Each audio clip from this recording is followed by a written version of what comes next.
Me Recording permito in dejar en el uso de progress. la palabra. Adelante, licenciado Leopoldo. Muy buenas tardes. Muchas gracias, licenciado Marcos. Bueno, muy buena tarde y un gusto saludar a todos los participantes que estaremos en esta actividad durante los 3 días que están señalados.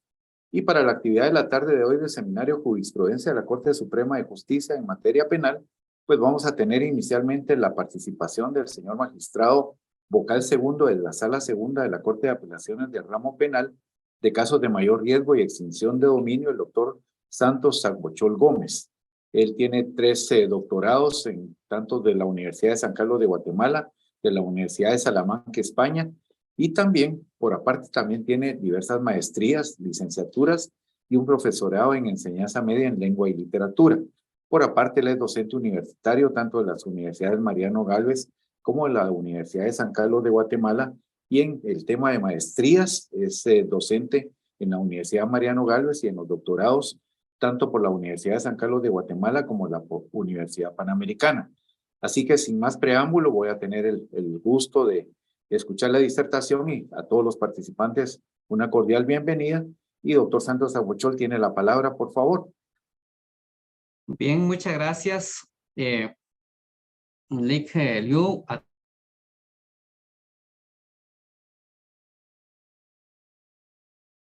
Se nos cortó la...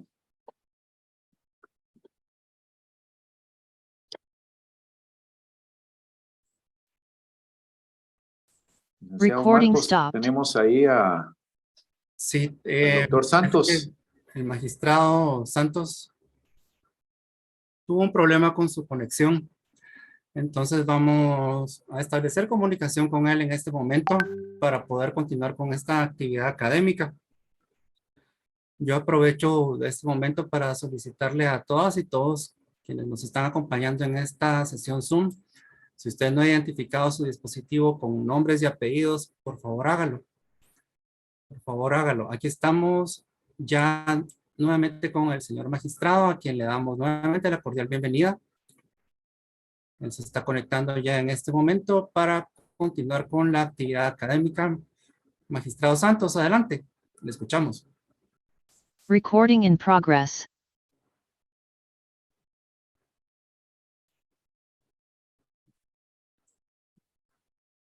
Señor magistrado, estamos muy agradecidos. Usted está ya compartiendo su pantalla, la vemos claramente. Y quisiéramos también tener el gusto de poder escucharle. Muchísimas gracias.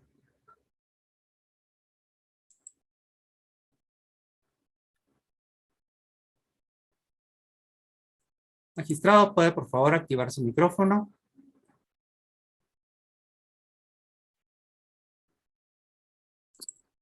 Señor magistrado. Su micrófono, por favor.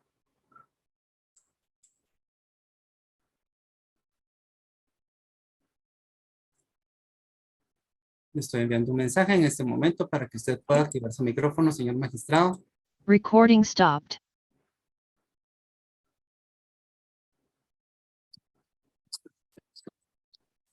Magistrado, ¿nos escucha? ahora, Adelante, magistrado.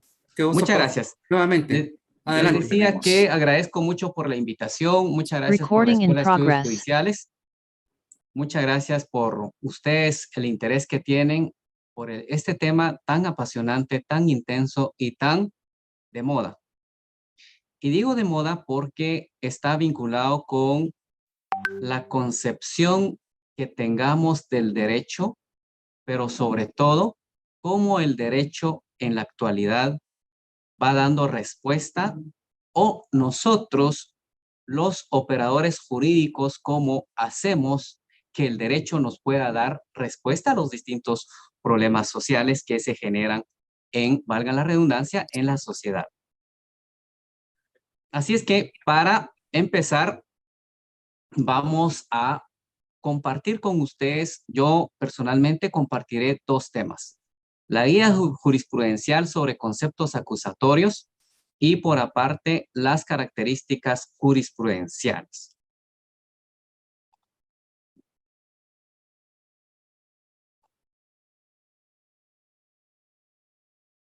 Me gustaría saber si las diapositivas se ven. Sí, magistrado, sí se ven. Muy bien. La guía jurisprudencial de conceptos acusatorios depende de alguna manifestación conceptual que tengamos al respecto a partir de la familia jurídica donde estamos ubicados. Conocemos que algunas instituciones, personas le denominan criterio jurisprudencial, algunas otras corrientes le denominarán tesis jurisprudencial, otros se quedarán únicamente con la jurisprudencia y algunos otros que le denominarán precedente, antecedente, opinión o criterio. Y estas palabras son de vital importancia para ver cuál es el contenido que vamos a darle en nuestro, en nuestro medio en Guatemala, por el cual nosotros pues vamos a utilizar o no la jurisprudencia. ¿Y qué denominación le vamos a dar? Sabemos que en Guatemala nosotros estamos utilizando un sistema que se llama Civil Law, o derecho positivo, o derecho napoleónico, francés, germano, romano. La familia jurídica a la cual pertenecemos es al derecho francés, germano, romano, y que tiene ciertas características que lo hacen muy propio y muy particular de otras familias jurídicas que por de pronto tan solo mencionaré el common law. Para el derecho civil o el civil law o el derecho positivo por el cual nosotros pertenecemos, vamos a decir que es un derecho codificado, necesariamente está plasmado en ley, tiene como fundamento o fuente, podríamos decir, la costumbre, la jurisprudencia, los principios generales de derecho, la doctrina y, por supuesto, el acto jurídico. Por el otro lado, tenemos el common law. El common law que nuestro país relativamente vecino, Estados Unidos, está utilizando como producto de la importación que hizo del Reino Unido, pues vamos a encontrar que es un sistema jurídico que se basa en el precedente, la jurisprudencia, la legislación, en algunos casos, la costumbre en el ámbito mercantil y sobre todo la doctrina. Estos dos grandes sistemas jurídicos por el cual nosotros, pues en cierta manera, nos vemos influidos o influenciados, porque si bien es cierto que nosotros nos centramos a un positivismo jurídico claro, concreto y directo para la resolución de nuestros problemas, hoy estamos abordando un tema que se llama jurisprudencia. ¿Y dónde nace la jurisprudencia? O por lo menos, ¿cuál es el antecedente inmediato de la jurisprudencia? Me lleva a pensar que para el civil law, para el positivismo jurídico, nosotros, el siglo pasado, hemos transitado de un Estado de Derecho a un Estado constitucional de Derecho. ¿Y cuál es la gran diferencia entre un Estado de Derecho y un Estado constitucional de Derecho?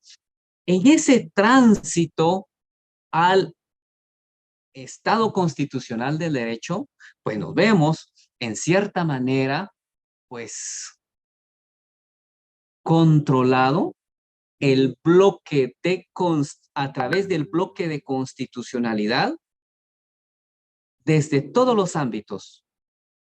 A través de un sistema de derecho, el Congreso va a ser el ente único soberano a emitir sus disposiciones legales, pero cuando estamos ante un Estado constitucional del derecho, hasta el Congreso estará sometido al control de constitucionalidad de sus disposiciones y de los actos jurídicos. Y esto es bien interesante porque entonces estaremos ante la figura de que la última palabra lo dirá la Corte de Constitucionalidad. De esa cuenta, ante el control que ejerce la Corte de Constitucionalidad a través de sus distintos fallos, vamos a encontrar que el juez que esté dentro de la jerarquía inferior de la Corte de Constitucionalidad tendrá que depender, en cierta manera, los criterios, la jurisprudencia asentada por la Corte de Constitucionalidad. De ahí que abandonamos el gran planteamiento que hace Norberto Bobbio al decir la mega jurisprudencia. Pero Norberto Bobbio, como corriente de un positivismo jurídico, se refirió a la mega jurisprudencia, a la interpretación constitucional, a esa interpretación directa de la Constitución que hace el juez, no lo que la Corte de Constitucionalidad interprete en nombre de todos los que están en la jerarquía inferior de la misma. Y esta es una concepción filosófica del derecho porque pues sabemos que nuestro país, al adentrarse a un Estado constitucional de derecho, pues ni más ni menos está supeditado a la última palabra, a lo que diga la Corte de Constitucionalidad. Por eso es que manejamos en términos muy coloquiales es que la Constitución dice lo que la Corte de Constitucionalidad dice. Pero todos, absolutamente todos los que estamos conectados esta tarde, al tener en nuestras manos una Constitución, vamos a leer que se denominará Constitución Política de la República de Guatemala. Constitución Política de la República de Guatemala. ¿Y eso qué significa? Significa entonces que nuestro instrumento fundamental o esa carta fundamental que refirió Hans Kelsen al inicio de su planteamiento de la jerarquía constitucional, dijo, ahora va a ser un ente encargado de velar porque todas las decisiones, todas las normas estén bajo el amparo de una interpretación constitucional. Vamos a ver más adelante cómo otros países refrescan su constitución constantemente, actualizan su constitución constantemente, y cuando digo constantemente no me estoy refiriendo a periodos de años o de 2, 3 años, no, me estoy refiriendo a periodos prolongados de vigencia de la Constitución sin modificación alguna, como la Constitución de los Estados Unidos de Norteamérica. Pero voy a volver a mi idea inicial. Cuando Norberto Bobbio plantea la mega jurisprudencia, se refirió a la interpretación de la Constitución, mas no a un planteamiento jerarquizado, como lo planteó Hans Kelsen, al referirse a esa estructura que todos conocemos de arriba la Constitución, el resto todas las normas ordinarias. De ahí que hablaremos del bloque constitucional o del control constitucional. Vamos a seguir con las diapositivas. Espero que lo estén recibiendo y se vea. He planteado la primera premisa a la luz del positivismo jurídico. Ahora voy a plantear a la luz del common law.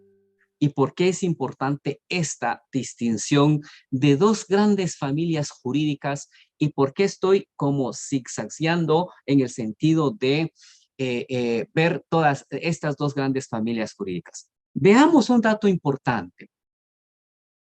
La permanencia de la Constitución de los Estados Unidos, a través de su promulgación en 1987, 234 aproximadamente años de vigencia, se ha nutrido, se ha refrescado a través de 27 enmiendas. 234 años.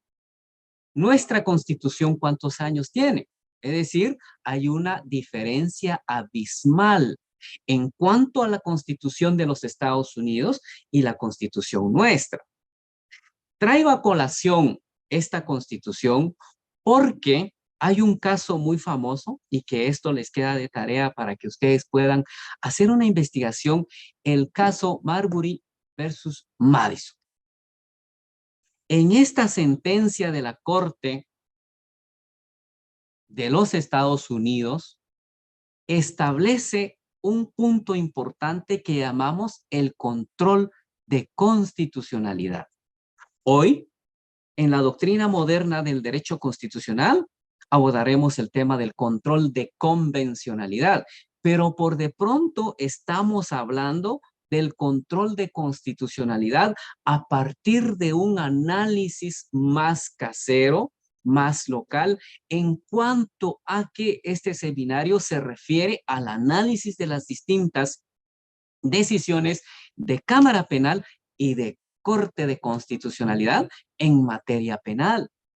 ¿Y cómo vamos a utilizar esa jurisprudencia o esos criterios judiciales a la luz de un derecho positivo, a la luz de un derecho penal moderno, cuya exclusión va a ser la prohibición de la analogía, cuya columna vertebral del derecho penal moderno va a ser el de los casos concretos resueltos por los distintos juzgados, no necesariamente va a ser igual que otros. Pero bueno, esos son los análisis que haremos más adelante. Por hoy, tan solo me estoy centrando algunos aspectos históricos, algunos antecedentes del por qué el bloque de constitucionalidad va a ser muy importante para la actividad judicial o para la resolución de los casos que día a día ustedes o nosotros resolvemos. A partir del bloque de constitucionalidad de los Estados Unidos, del caso que les he mencionado, podríamos abordar el tema o partir de un tema importante que puede tener un efecto jurídico o político o por lo menos una concepción teórica sobre los casos o el caso guatemalteco, a la luz de la teoría del realismo jurídico.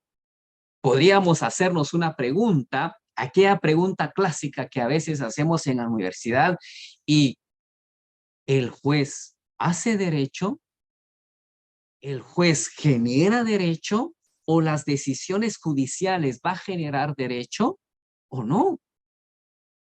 Por eso la teoría del realismo jurídico podemos abordarlo desde el derecho anglosajón, pero que en cierta manera en nuestro país, al hablar de jurisprudencia en materia penal, civil, mercantil o tributario, estaremos hablando también de un realismo jurídico. Pero bueno, la teoría del realismo jurídico es impulsado en Norteamérica por Oliver Holmes y también hay otra corriente del realismo jurídico que se refiere al derecho nórdico. Sin embargo, cierta relación tiene con el bloque de constitucionalidad en el derecho anglosajón. ¿Por qué? Porque acá, como si ustedes leen la diapositiva, se refiere a la decisión del juez, como referente en la resolución de otros casos. Pregunta entonces, o pregunto entonces, ¿el juez hace derecho? Bueno, esa respuesta la vamos a ir resolviendo de acuerdo al desarrollo de este seminario. El siglo pasado, para esta discusión, fue toral, fue importantísimo. El siglo XX hubo una discusión, es una discusión filosófica sobre el derecho. ¿Y qué tiene que ver con la jurisprudencia esta discusión filosófica del derecho? ¿Recuerdan ustedes? Hay algún autor, voy a empezar por el más sencillo, es más fácil, a Hans Kelsen, que tuvo una discusión importante con Herbert Hart.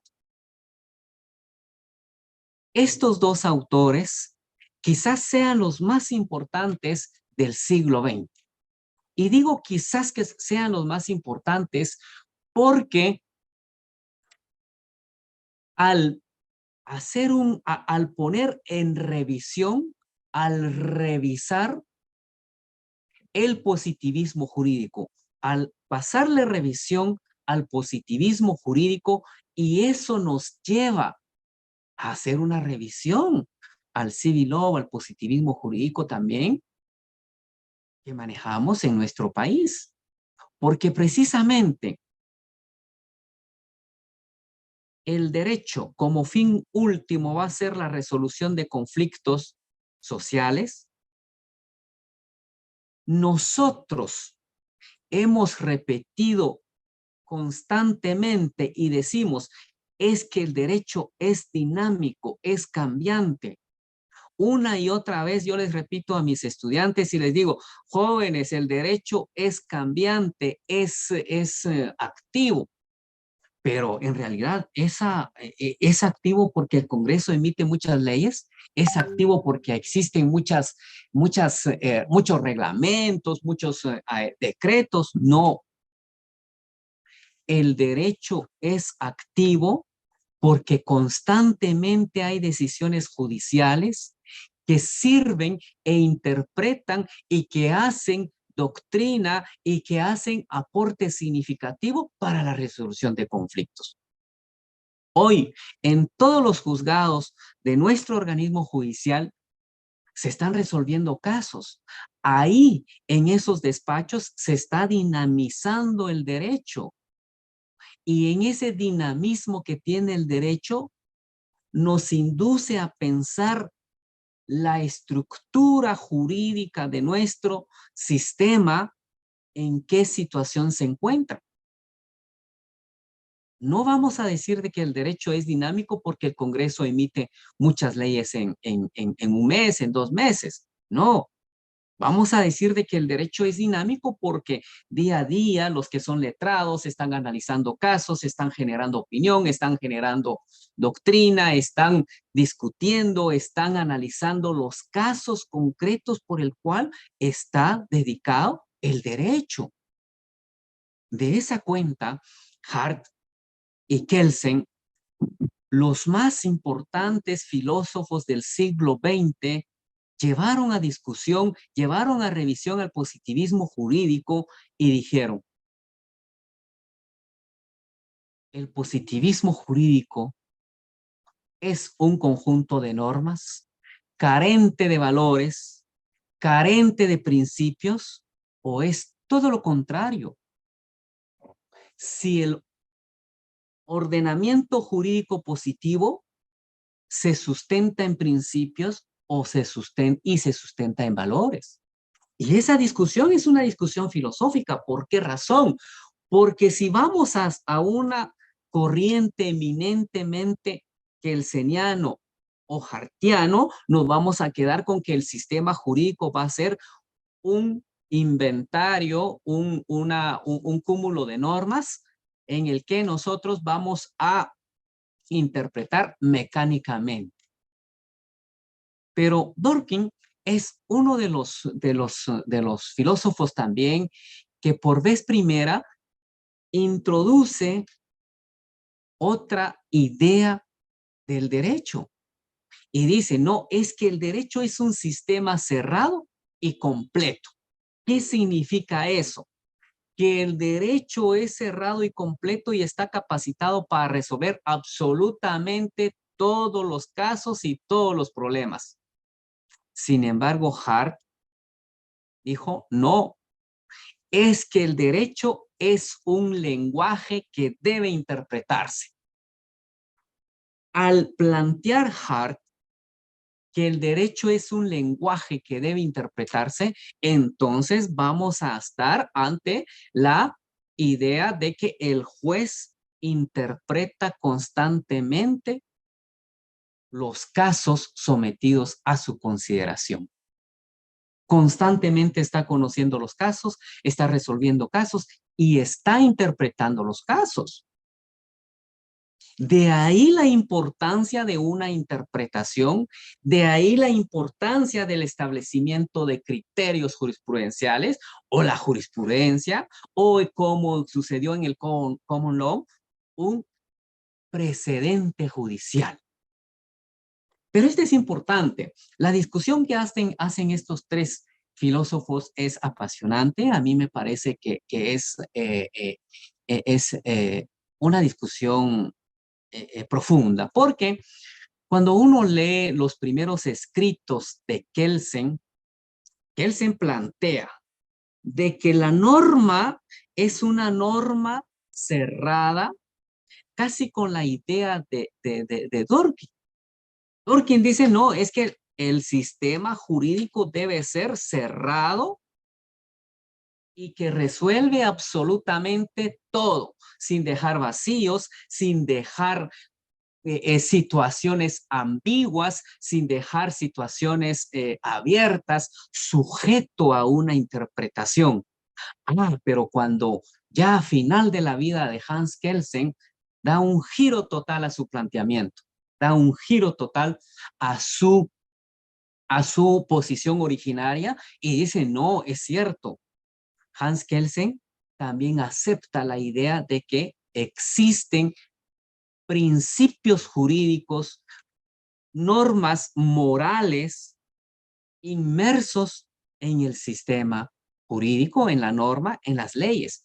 Y este es un cambio de paradigma y es un cambio de concepción porque a partir del análisis que hace Hart, que coincide, hay una obra de Hart que se llama El concepto de derecho, quizás sea la obra máxima en el que él se adhiere a la posición kelseniana en el sentido de considerar que el derecho es un conjunto de normas jurídicas, pero que también contiene principios, que contiene normas morales, que permite al juzgador hacer una interpretación. Por eso cuando estamos hablando de jurisprudencia, a mi juicio no es una cuestión simple, porque muchas veces me ha tocado ver decisiones, me fascina escuchar los audios de las audiencias de los jueces, también me fascina leer las distintas sentencias emitidas por Cámara Penal y por, Corte de Constitucionalidad a través de las distintas decisiones, porque ahí es donde puede uno nutrirse teóricamente, jurídicamente, y extraer aquellos principios filosóficos del derecho que plasma nuestra Constitución. Recordemos que nuestra Constitución, la parte dogmática, independientemente de la corriente teórica que tengamos o que nos adhiramos a dividir nuestra Constitución, hay una parte dogmática que contiene los principios, las aspiraciones de la sociedad a considerar de la igualdad, de la inocencia, etc. Son principios de derecho. Anteriormente, la discusión era que el derecho no tenía ninguna nada que ver con los principios jurídicos. En los principios jurídicos tendría que ir por este lado y los principios y el derecho por este lado. Porque el derecho va a ser, como lo manifiesta Dworkin, es que el derecho es un sistema cerrado y completo y no queda ninguna posibilidad o no abre ninguna posibilidad al juez de hacer una interpretación. Y cuando estamos en materia penal, el tema de la interpretación se convierte en un tema aún más profundo y, a mi juicio, con cierta complejidad.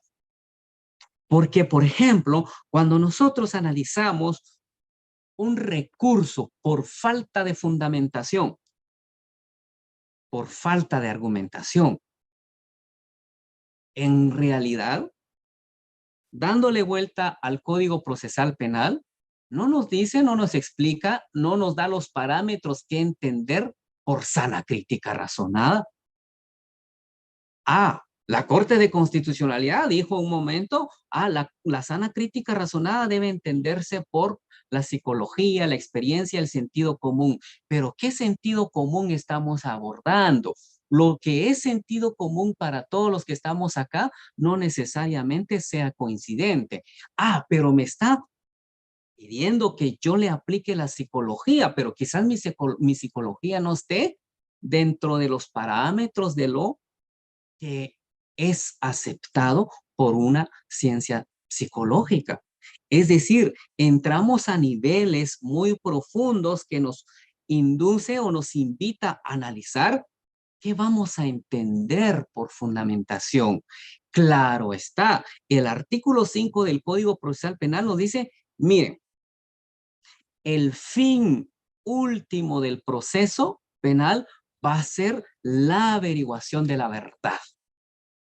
Pero, ¿qué es la verdad? ¿Es la verdad servida por el fiscal ante los jueces o una verdad que trasciende esos límites que, por supuesto, vamos a encontrar limitaciones a llegar a esos extremos? En ese sentido, yo las únicas reflexiones que estoy haciendo acá es precisamente del que vamos a entender por algunos conceptos fundamentales sobre jurisprudencia, sobre doctrina, sobre criterio, y qué vamos a utilizar, qué enfoque le vamos a dar. A partir de esta discusión filosófica del siglo XX, pues nos induce a pensar que el derecho positivo pasará por un análisis aún más profundo, una revisión que se va a traducir en la interpretación que nosotros hagamos de las distintas disposiciones legales, a la argumentación y a la aplicación de la norma a casos concretos o los casos concretos aplicados a la norma. Vamos a ver, todo esto nos induce a realizar las reflexiones que estoy planteando. Para esta diapositiva no me voy a entretener acá porque no se trata de algunas, no sé, no lo veo relevante para el tema que tengo, que estoy compartiendo con ustedes. Vamos a ver algunas características de la jurisprudencia. Las características de la jurisprudencia tienen que ser explicativa, supletoria, diferencial, renovadora, etcétera. Y lo estoy mencionando rápidamente porque no es necesario entretenernos muy en estos apartados. La firmeza y la exigencia de reiteración, la obligatoriedad. Regresaré a esta diapositiva, no sin antes, cómo se forma el proceso formativo de la jurisprudencia. ¿Cuál es ese proceso formativo de la jurisprudencia? El primer sistema es a través de número de sentencias interrumpidas, como lo encontramos en la Ley de Amparo, en el Código Civil, y el segundo sistema a través de las contradicciones de tesis. Este segundo sistema establece que se integra la jurisprudencia con la resolución que decide enunciar contradicción de tesis. Cuando decimos y cuando he hecho énfasis en que el derecho es dinámico, en que el derecho va cambiando, debe estar ajustado ese dinamismo. Por eso hacía referencia al common law, el sistema jurídico anglosajón, que si bien es cierto no ha cambiado la Constitución, está constantemente actualizándose a través de las distintas enmiendas y las distintas decisiones judiciales. Recientemente se cambió la opinión sobre el tema del aborto. Hubo un cambio sobre el tema de aborto. Acá en Guatemala también. Sabemos que cada 5 años, al cambiar de corte de constitucionalidad, automáticamente cambian los criterios jurisprudenciales. ¿Eso es bueno o es malo? No va por ahí la discusión. Bueno o malo, no va por ahí la discusión. La discusión va a la respuesta que el derecho, a partir de los planteamientos que he hecho sobre Hart y Kelsen, en el sentido de encontrar una respuesta en el sistema jurídico, en el derecho mismo, a través de la resolución de los casos que se generan en la sociedad, a través de los distintos momentos políticos, sociales y jurídicos. La sociedad no ha sido o no está estáticamente en el que no esté cambiando, no estén existan requerimientos de grupos o de sectores de la sociedad. Y por ello, cuando hay una actualización de criterios jurisprudenciales, pues tan solo se está refrescando el sistema jurídico, el sistema de derecho al darle respuesta. A veces nos cuesta un poco, pues, ubicar y adivinar cuál es ese criterio. Sin embargo, pues es un cambio que sirve para refrescar el sistema jurídico. En nuestro país, constantemente van cambiando los criterios jurisprudenciales. Cuando uno analiza el criterio anteriormente establecido y hay una sustitución en esencia de la tesis contradictoria que puede darse, y vemos la explicación, la justificación.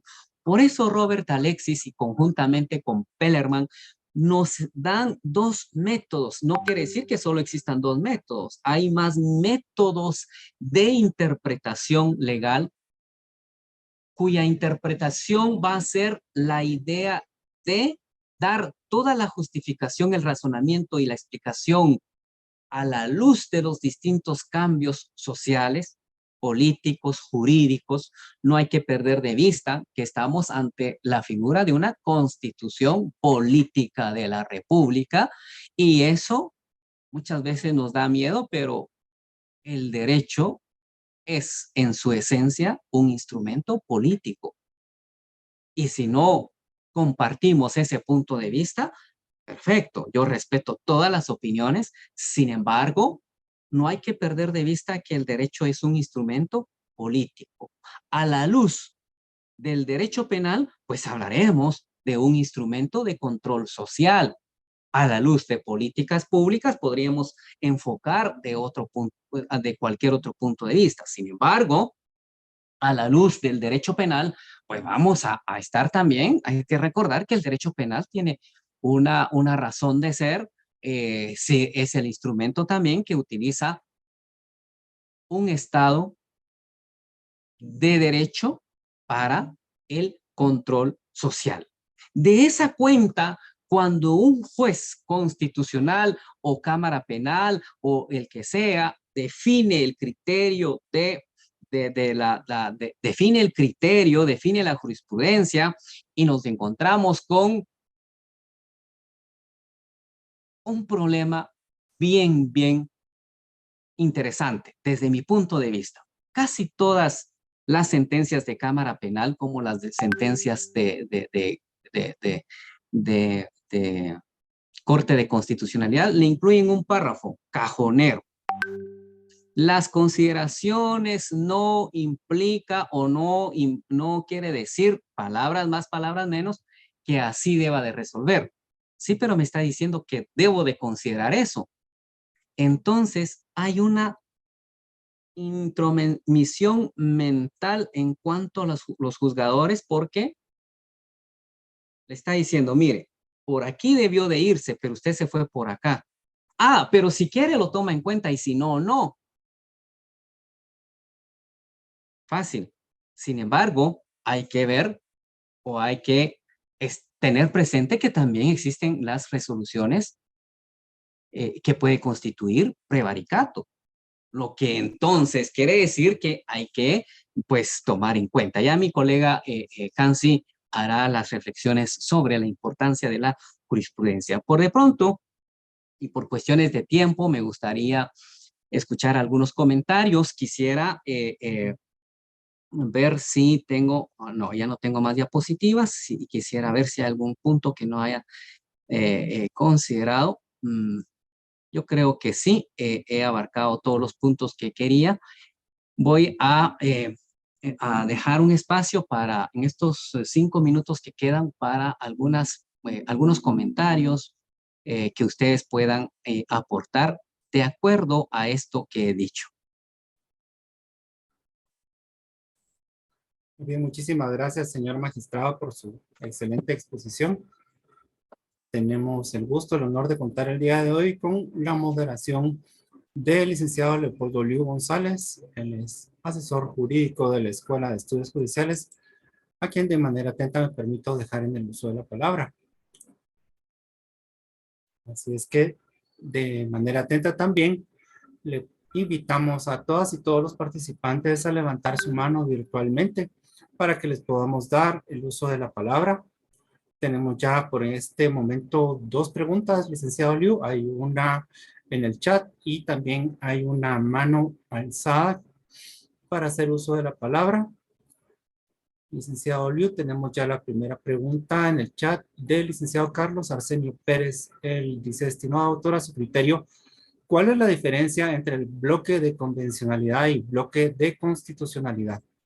Adelante. Muy bien. ¿Se escucha? Disculpe. Sí, ¿Sí? se escucha. Muy bien. Claramente. Doctor. El bloque de convencionalidad fue un mexicano el que introdujo el concepto por el caso Mirna Mac y en contra del Estado de Guatemala. No me recuerdo si es en el año de 1900, se me escapa el año, en el que en su voto razonado incluyó el concepto de bloque de convencionalidad. Posteriormente, la Corte Interamericana de Derechos Humanos asumió ese concepto e incluyó como parte de las obligaciones de los estados a tomar en cuenta las distintas decisiones judiciales emitidas por la Corte Interamericana de Derechos Humanos. Bloque de convencionalidad que deviene de los convenios internacionales suscritos por el Estado. El bloque de constitucionalidad va a ser la Corte de Constitucionalidad que revisará todo el actuar del aparato judicial a manera de que no se salga dentro de los parámetros del respeto a la Constitución a través de aquella acción de amparo que nosotros conocemos. Vamos con otras intervenciones, por favor. Claro que sí. Vamos entonces en este momento a tener el honor de escuchar a una persona que se identifica como M. Alvarado. Si usted fuera tan amable, a quien se identifica como M. Alvarado, queremos que active su cámara, se identifique con nombres y apellidos. Adelante. Su micrófono, por favor. Muchas gracias. Doctor, muy buenas tardes. Muchas gracias. Mi nombre es Betsy Alvarado. Yo conozco al doctor. Tengo el gusto de conocerlo. Adelante. Y agradecerle inicialmente y felicitarlo por esta excelente introducción que nos ha hecho, porque justamente este es, creo, el tipo de formaciones que necesitamos en un momento determinado los jueces, porque nos llevan justamente a ese análisis crítico de aspectos filosóficos que sí son importantes tener un conocimiento o al menos una orientación sobre estos temas. Precisamente comparto con usted esta inquietud a la que nos lleva a través de este análisis y esta presentación inicial que hace, porque personalmente creo que aun cuando la Corte de Constitucionalidad o incluso Cámara Penal pues nos puedan presentar algunas sentencias en las que uno debe tomar en cuenta o a través de la propia jurisprudencia, que igual es respetable, pues eso son altos magistrados de formación y que por supuesto sus criterios son bastante valiosos, pero usted mismo decía algo, doctor, y que justamente la jurisprudencia va cambiando según el sistema político en el que se encuentra el país. Y también me pareció muy interesante lo que usted abordaba en relación a que tenía mucho que ver la línea filosófica, incluso que tiene cada juzgador para hacer ciertas interpretaciones de la norma. Así es. Aquí entonces venimos a todo lo que son las distintas corrientes de derechos humanos, lo que se considera derechos humanos a partir de distintas corrientes, y que eso lleva en muchas ocasiones a hacer una interpretación que entonces puede ser totalmente distinta a la interpretación que puedo hacer yo, puede ser totalmente distinta a la interpretación que puede hacer la Honorable Corte de Constitucionalidad o Corte Suprema de Justicia. Pero el punto focal, creo yo, a pesar de que debemos tomar muy en cuenta la jurisprudencia, creo que el derecho en sí busca solucionar los conflictos sociales. En materia penal busca no solamente hacer vigente el derecho penal, sino a través de la resolución de un juez, también busca mantener esa armonía social y poder generar la protección a los bienes jurídicos que el Estado ha reconocido, tomando en cuenta no solo los derechos de la parte que está procesada como sujeto activo del delito, sino la parte agraviada, puesto que el derecho penal hoy día ya es más inclusivo, puesto que ya se toma en cuenta a la víctima para poder garantizarle sus derechos y entonces hablar de verdaderamente una tutela judicial efectiva. Por esa razón, creo yo, y quisiera escuchar su opinión, es que a veces nosotros como jueces podríamos eventualmente apartarnos de ciertos criterios jurisprudenciales o no, dada justamente la interpretación normativa y la argumentación que nos invitan dos de los mayores exponentes de la interpretación y de la argumentación jurídica, como lo es Alexis y Palerman. Me gustaría escuchar su opinión, doctor. Muchas gracias.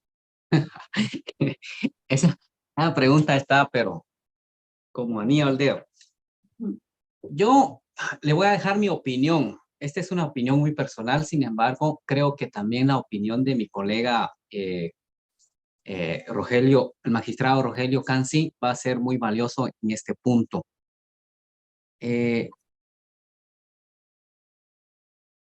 A la luz de que el juez única y exclusivamente debe de obedecer la Constitución y las demás leyes, ojo, y esta es una cuestión bien importante porque lo que usted está planteando es, bueno, si me dice la Corte de Constitucionalidad, usted debe de resolver blanco. Sin embargo, a la luz de el ordenamiento jurídico, yo debo de resolver color, qué sé yo, cualquier otro color, por las cuestiones políticas ahora no puede decir uno colores, pero de cualquier otra manera, yo diría que sí, que sí. Y de hecho a mí me ha pasado muchas veces y me he puesto en la gran pregunta. Bueno, ¿qué hago? ¿Me voy por este lado o me voy por el otro lado que corresponde? Y de esa cuenta es que concretamente a la luz de ese parámetro constitucional, yo soy de la idea y de la opinión que sí. Sin embargo, la respuesta no se queda ahí, porque cuando veamos algunas decisiones, este tan solo fue el día de hoy, tenemos programado y preparado con el magistrado Rogelio una cuestión introductoria eminentemente teórica, pero iremos a las decisiones judiciales concretamente y ahí es donde les voy a pedir su madurez en el sentido de que probablemente pueda criticar alguna decisión que yo no comparta, porque el primero que critica sus decisiones voy a ser yo, soy yo. Como dijo usted, licenciada, jueza, es que mis respetos a todos los magistrados, no tengo absolutamente nada en contra, pero es que tenemos que analizar concretamente cuáles son los tópicos que están analizando. Si decimos doctrina, ¿cuál es el fundamento teórico, jurídico, filosófico? Si fuese el caso, yo en realidad no aspiro a mucho, por lo menos que tenga un fundamento teórico perfecto. Y ahí es donde analizaremos algunos fallos que nos puede ilustrar más si debemos de ajustar o no. A mí me ha pasado mucho, me he preguntado muchas veces cuando me dicen, no, es que usted, y hasta me ponen palabras en la boca en mis escritos, me dicen, es que ustedes dijeron tal cosa. No, yo nunca quise decir eso, no dije eso, y eso es lo que hace nutre nuestro análisis y nuestra discusión para determinar que cada quien pueda también sacar sus propias conclusiones a la luz de algunas ideas que nosotros podamos compartir si en realidad hay que ajustar absolutamente o no. Así de que esto seguiremos analizando en los días subsiguientes. Muy Muchas bien. gracias por su participación. Quisiera Gracias. saber si hay alguien más. Así es, licenciado Alvarado. Muchísimas gracias por su valiosa intervención. Vamos entonces a continuar de la siguiente manera. Vamos a darle el uso de la palabra al licenciado Freddy Aníbal Quinteros.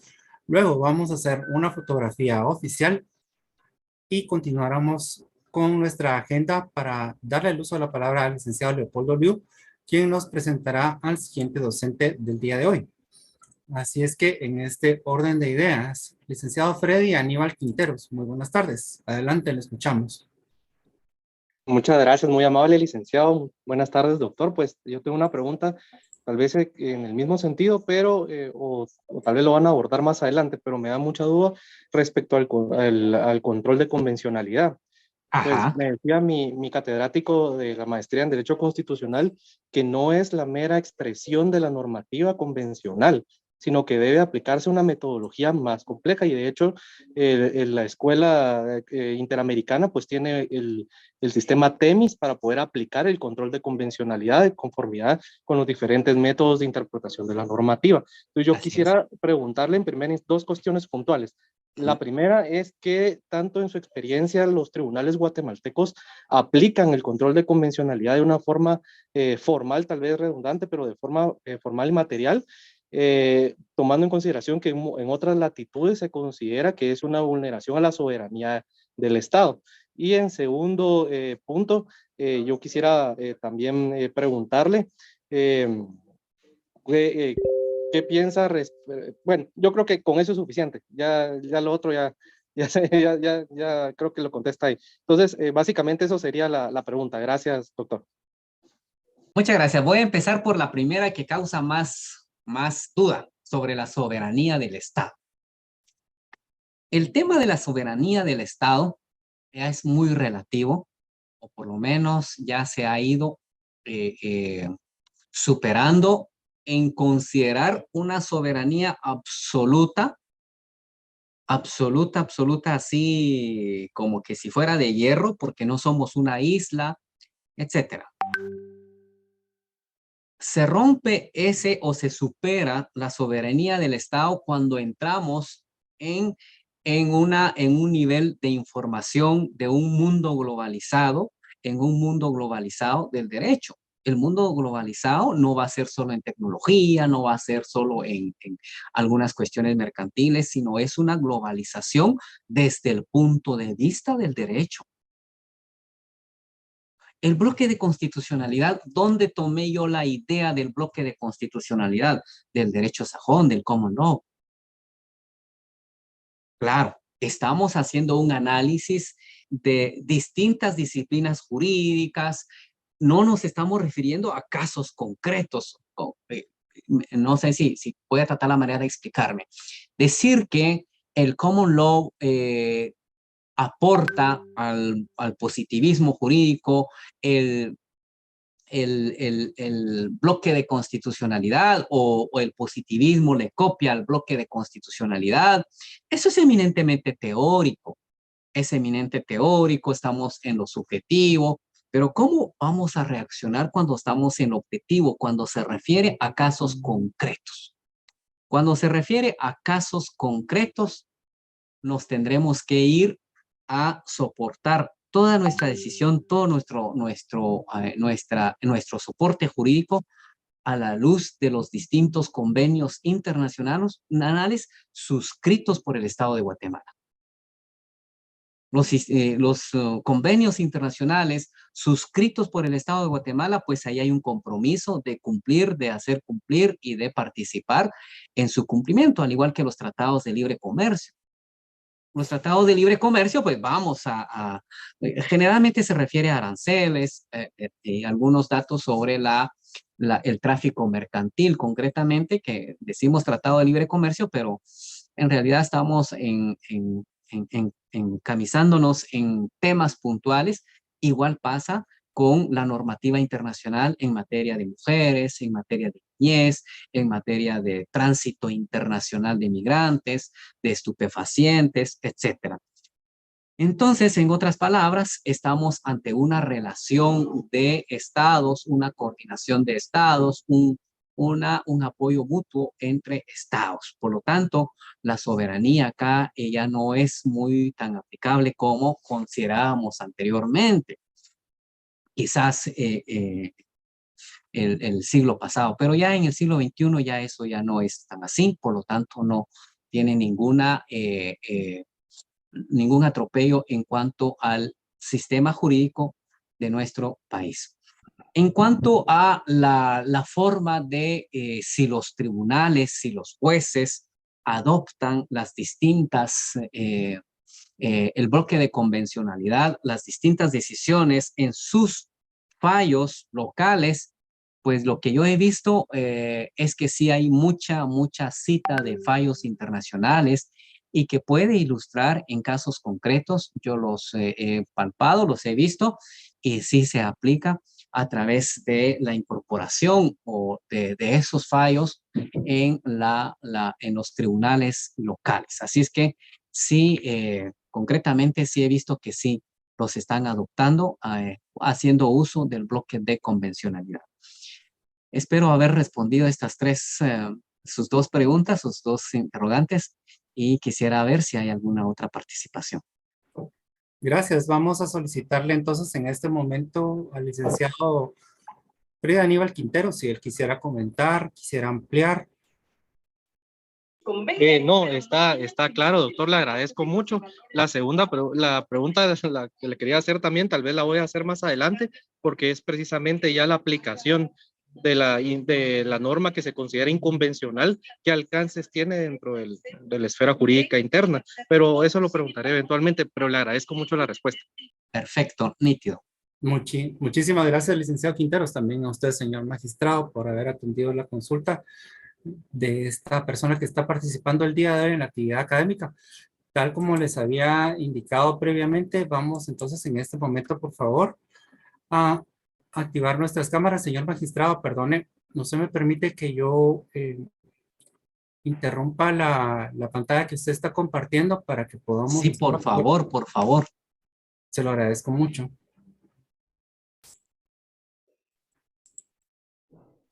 Un momento, por favor.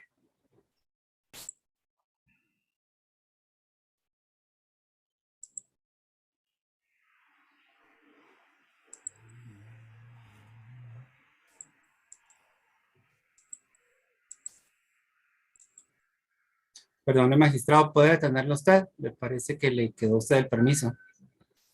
Muy bien. A ver, ¿cómo le hago? Vamos a ver. Por favor, puede cerrar su pantalla.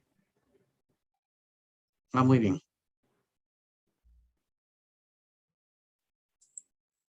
Permítame, voy a ver si...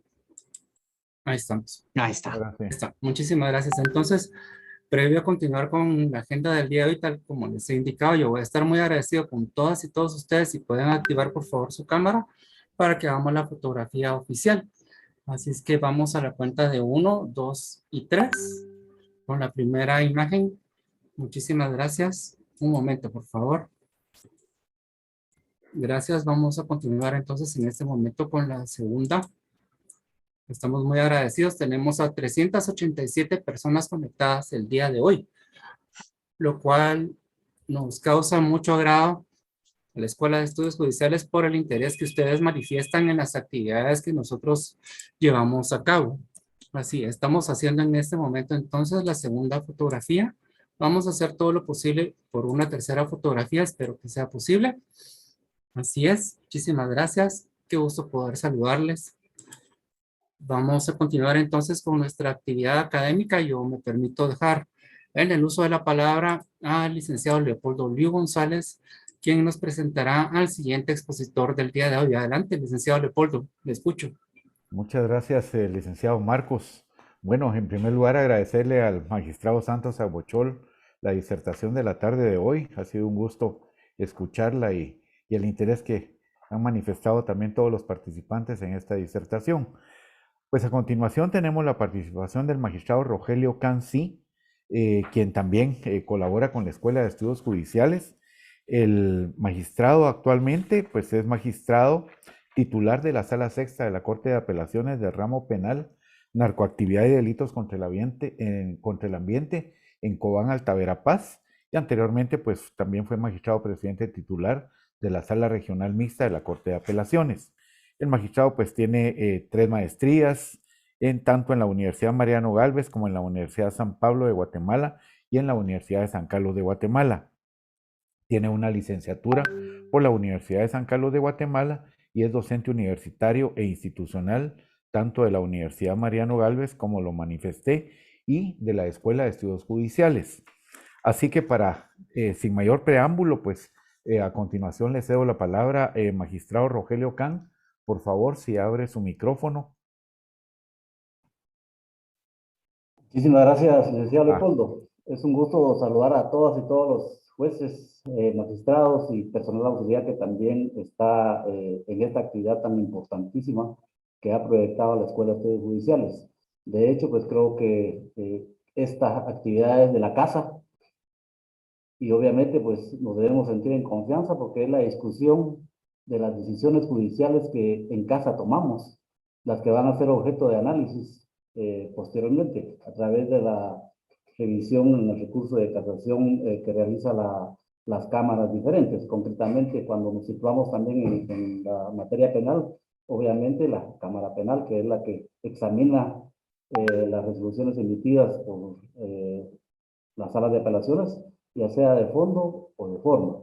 De manera pues que luego de haber escuchado la interesante exposición del doctor Santos, en relación a haber explicado de una forma pues interesante la evolución que ha tenido pues la jurisprudencia, el nacimiento, el origen y las discusiones filosóficas que giran en torno a esta jurisprudencia que se utiliza y que obviamente pues también son decisiones que van variando con el transcurso del tiempo, porque obviamente las cuestiones históricas no se detienen. Y como lo decía una colega, tenemos temas novedosos que obviamente necesitan de interpretación, como es el caso de las cuestiones de género, los tribunales de femicidio, de medio ambiente, son temas muy específicos que van de alguna manera dotando de hechos históricos que necesitan pues analizarse, interpretarse y tomar la mejor decisión.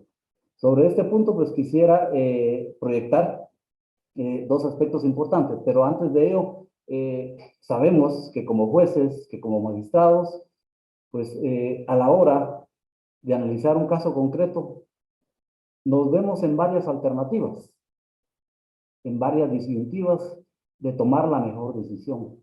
Pero esa decisión tiene que tener una serie de aspectos que nos llevan a asentar una decisión motivada y fundamentada.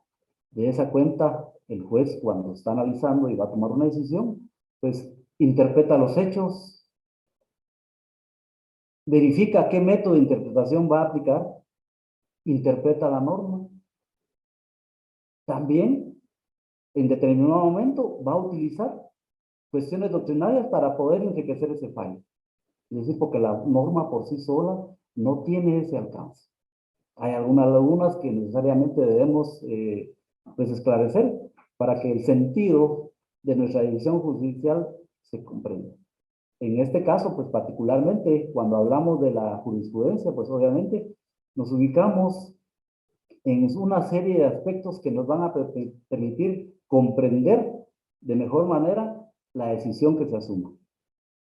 Obviamente, pues nuestras decisiones, como les repito, van a ser objeto de revisión en las instancias correspondientes, pero en el caso particular de los jueces, pues la decisión judicial que se toma es una decisión que va a ir debidamente motivada. Me llamaba la atención la reflexión que hizo el doctor Santos en relación a los postulados que puede tener el Código Procesal Penal, si nos ubicamos concretamente, porque para algunos podemos alcanzar la certeza de tener la averiguación de la verdad material y otro, la averiguación de la verdad formal, que son dos cuestiones de alguna manera que van a tener diferentes sentidos. Es decir, nosotros como jueces algunas veces tenemos información de segunda mano. Digo de segunda mano porque aun cuando nosotros recibamos declaraciones en las audiencias, en los debates, pues esa información ya ha sido compartida en diferentes etapas del proceso. Y ahí es cuando nosotros ya debemos hacer un análisis de establecer si realmente se logra el fin último del proceso penal, tal como lo establece el artículo 5 del Código Procesal Penal. Entonces, hay muchas situaciones que nos conllevan a verificar si efectivamente hemos alcanzado esa certeza jurídica de verificar los hechos, las circunstancias en que fueron cometidos, la participación del acusado, ¿verdad? Entonces, sobre este punto pues, creo que vale mucho reflexionar y por eso la importancia de tomar este curso a nosotros creo que nos permite ampliar mucho más el horizonte de lo que nosotros hemos hecho. Si revisamos nuestras decisiones judiciales como jueces, y lo haremos en un momento compartir alguna sentencia.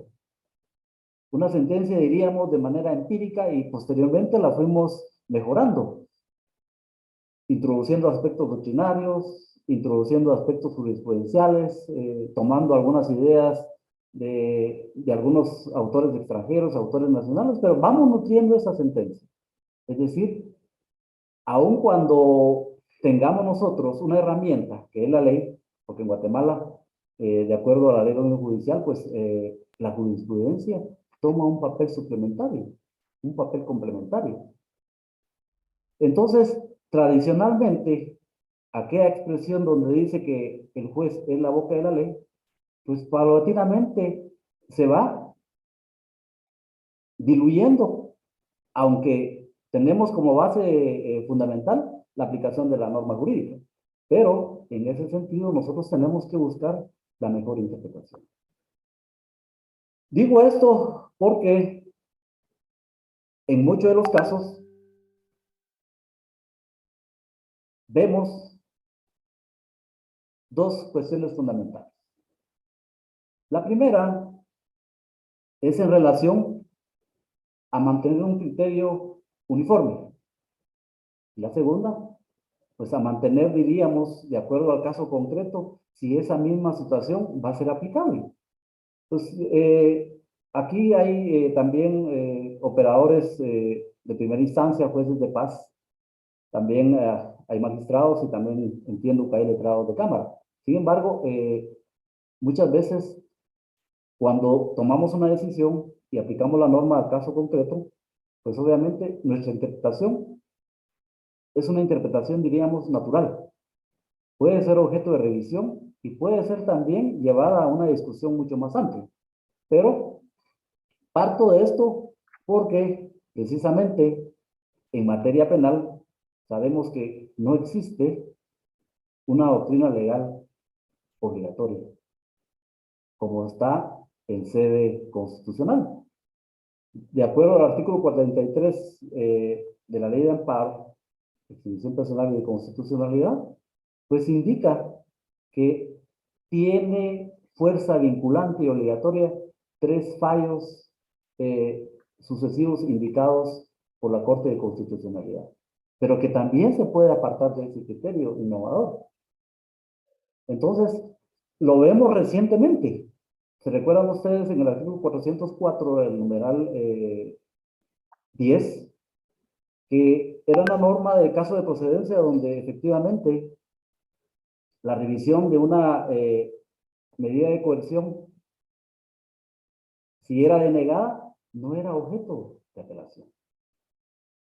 Ahora, la Corte de Constitucionalidad se apartó de esa decisión y habilitó, obviamente, esa revisión de la decisión cuando existe revisión de medida de coerción, cuando sea prisión preventiva. Es decir, tenemos un alcance mucho mayor porque se ha privilegiado la libertad. La libertad regulada en la Constitución Política de la República de Guatemala y los estándares internacionales en materia de derechos humanos. Eso lo vamos a ver el día de mañana, pero me adelanto a este punto porque esa evolución que ha tenido el derecho, pues precisamente, y las incidencias sociales, como lo decía el doctor Santos, en cuanto a que es una constitución política, también no se pueden quedar estáticas. Partimos de una evolución que efectivamente va superando las fronteras de mejorar nuestras decisiones. Entonces, acá en el organismo judicial también pues, tiene la obligación constitucional de hacer valer sus fallos, de explicar sus fallos.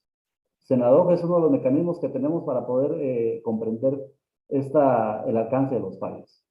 Pero insisto, en materia civil, pues existe una regulación donde se forma la doctrina en materia civil, en penal no existe. El artículo 447 del Código Procesal Penal, pues de alguna manera pudiera ser factible que se incorpore la doctrina legal.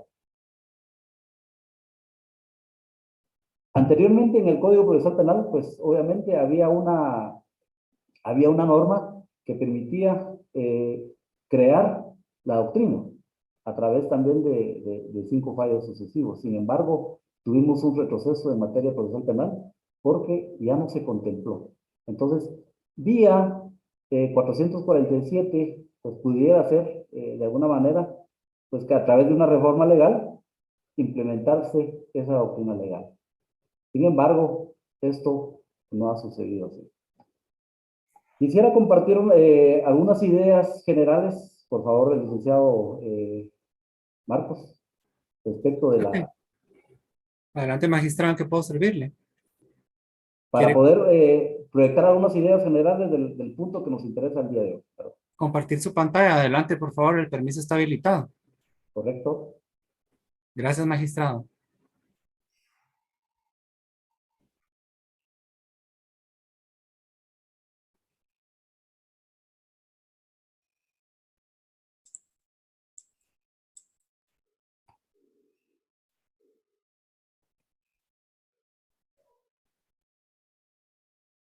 No sé si tendrá a la vista ahí mi presentación. Ahí está, ahí sí ya se ve, magistrado. Bien. Gracias. Antes de iniciar, pues yo creo que pues estas ideas generales, como le decimos, las fuentes del derecho pues tienen una importancia enorme y pues es precisamente porque de alguna manera nos ve la génesis de los aspectos históricos que han sucedido y que han venido evolucionando.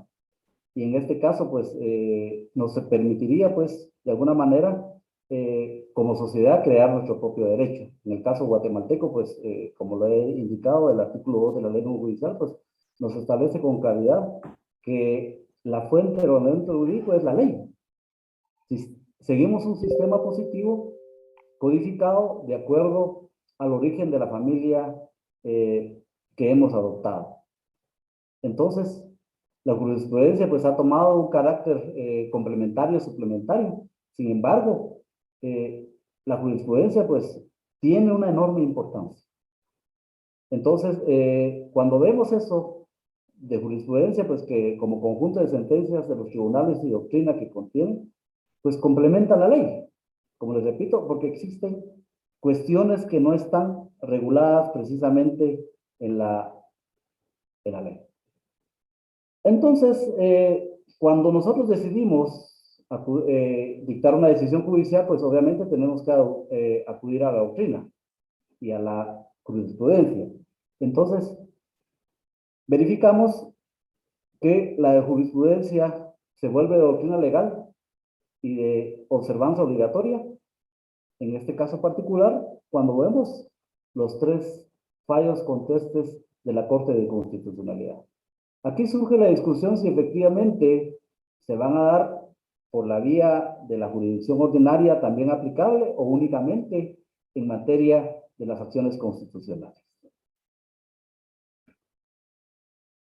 También vemos, como ya les repetí, que voy a avanzar en este punto porque me interesa determinar realmente cuál es el valor de la jurisprudencia en nuestro medio. En este caso, vemos que, como les repetía, el Código Procesal Penal derogado en el artículo 750, pues no daba la doctrina legal. Ahora el decreto número 51, que es el Código Procesal Penal en vigencia, pues no la contempla.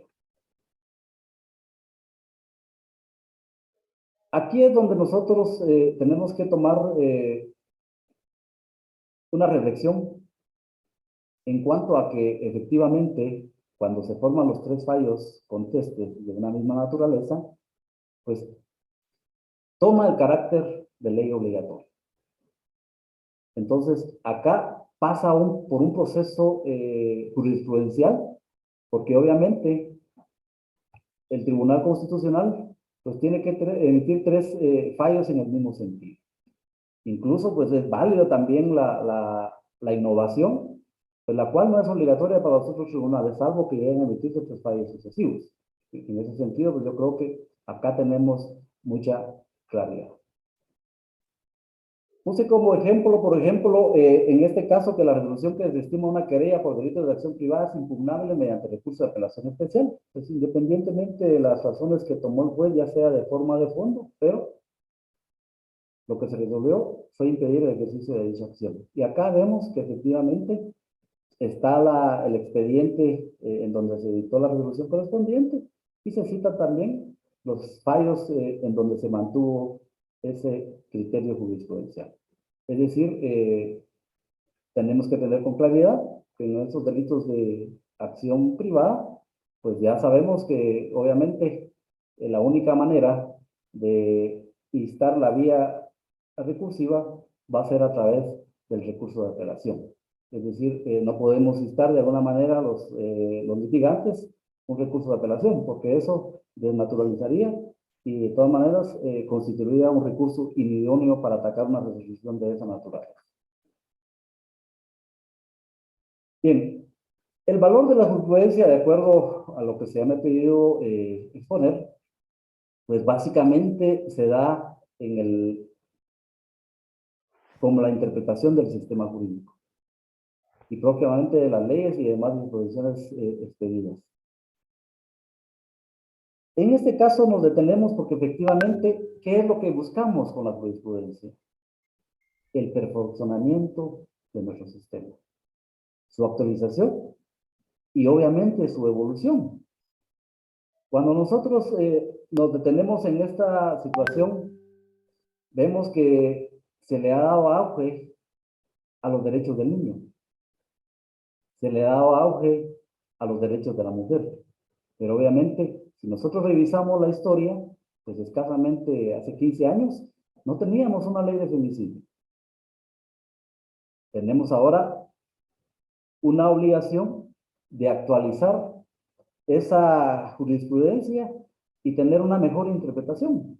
Sucede con el caso de la duda que existe entre la violencia contra la mujer en su manifestación sexual y la agresión sexual, que hay una frontera. Sin embargo, pues ya con los criterios que se han ido plasmando a través de la Cámara Penal, pues vemos dos elementos distintivos.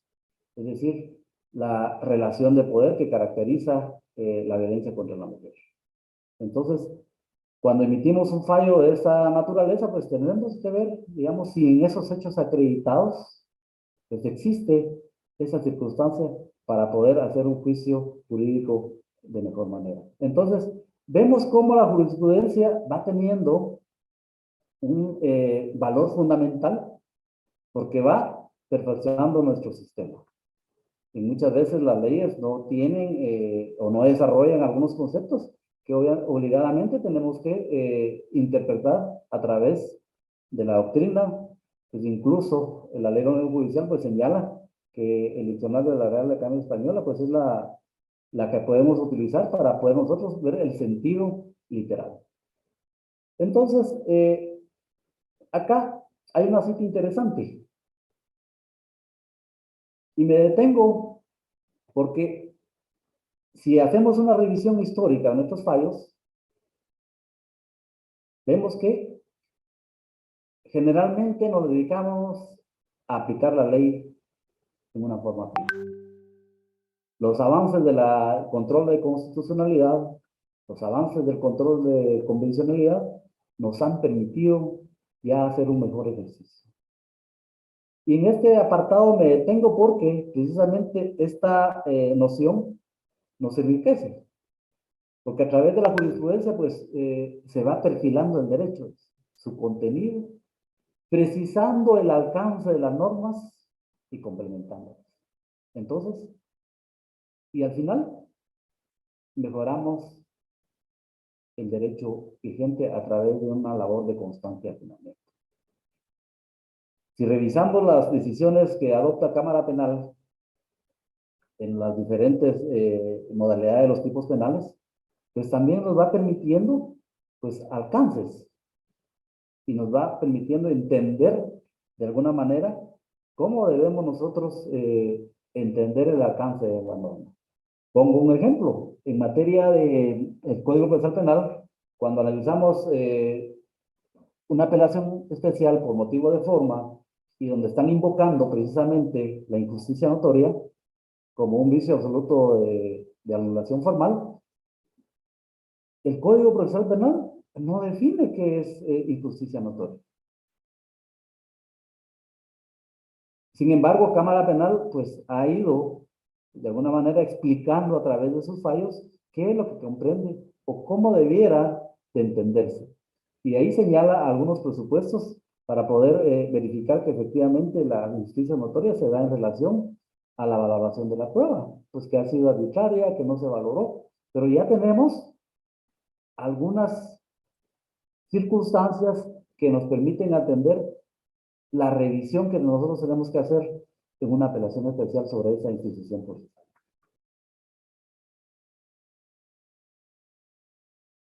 Sabemos que en nuestro medio, el sistema jurídico, pues la jurisprudencia pues es una fuente de derecho.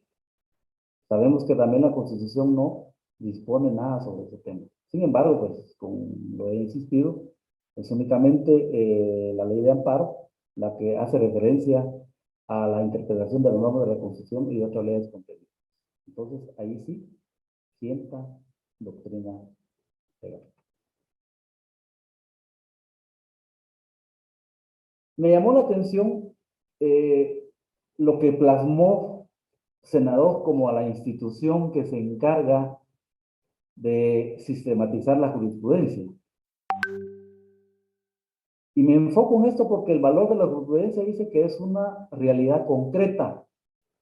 Es la vida misma de toda su dimensión valorada por el derecho y es también el índice de la maduración y del criterio jurídico de una nación expresado a través de la judicatura y la magistratura. Entonces, A través de estas decisiones que ha tomado el Tribunal de Casación, pues obviamente es lo que nosotros debemos comprender de las diferentes decisiones que se han venido tomando a lo largo. Me ubico en un ejemplo concreto en relación a la intensidad del daño causado. Pues muchas veces, como jueces, a la hora de imponer una pena, de acuerdo a la facultad que tenemos establecida en el artículo 65, pues tenemos parámetros claros. Tenemos la intensidad y intensidad del daño causado. Sin embargo, ya Cámara Penal ha superado algunas situaciones donde nos ha explicado que precisamente esa intensidad pues también puede afectar no directamente a la persona. También pueden surgir daños colaterales y es donde efectivamente se va valorando esa decisión. Entonces, es importante porque al final de cuentas la jurisprudencia pues como tal dice adquiere un valor similar al de la ley. Cuando hablamos de jurisprudencia, pues también hacemos ver que es necesario poner de manifiesto las razones que van a sustentar las decisiones judiciales. Precisamente porque está encaminada, pues obviamente a la recta impartación de la justicia, y además que las partes de la sociedad en general conozcan los fundamentos de las reflexiones que experimenten. El Código Procesal Penal pues sufrió unas reformas. Sabemos que en el artículo 5, pues obviamente se proyecta ahora e interpretamos también como el alcance de una tutela judicial efectiva. Es decir, que no solo alcanza al sindicado, sino que también a la víctima y a las partes que estén constituidas en un proceso penal. Entonces, es interesante o es importante que para que nosotros podamos comprender realmente la razón de una decisión judicial, pues obviamente tenemos que entender de cómo se resolvió ese problema jurídico planteado. Es decir, nos permite también que esa jurisprudencia pues se externe a través de una extrema solidez que se toma, pues que es persuasivo y puede ser proyectado en casos posteriores. Entonces, también nos va a servir de alguna manera como precedente judicial para casos en situaciones fácticas iguales o similares. Entonces, a partir de ello, podemos ver que el organismo judicial, a través de la presidencia, pues ha cumplido pues con sistematizar su jurisprudencia y lo ha hecho a través del Centro de Análisis, el Centro Nacional de Análisis y Documentación Judicial, que es el Senado. Y obviamente a través de las disposiciones ahí expuestas, pues le brinda un apoyo a la función jurisdiccional dependiente, que es una dependencia pues de la presidencia de la misma judicial.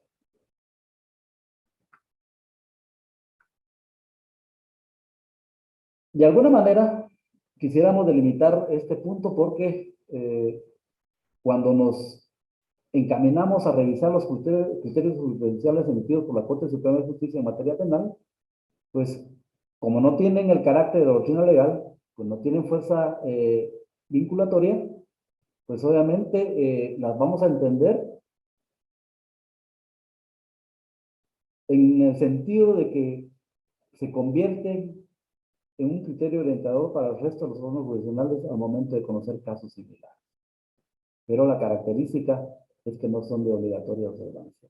Y por eso precisamente creo que una de las colegas decía, pues no sé si lo hizo, le entendí, que si en dado momento uno puede apartarse de un criterio pues legal que constituye doctrina legal.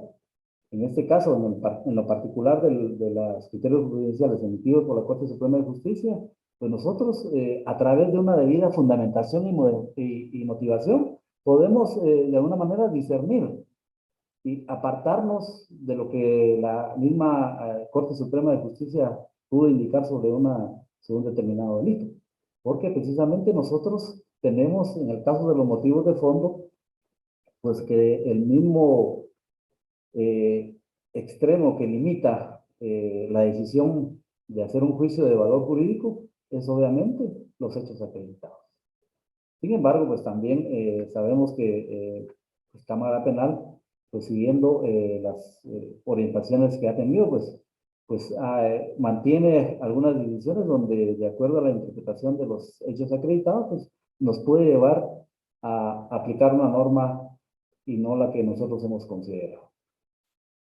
Uno de los puntos importantes del valor de la jurisprudencia es precisamente la seguridad jurídica.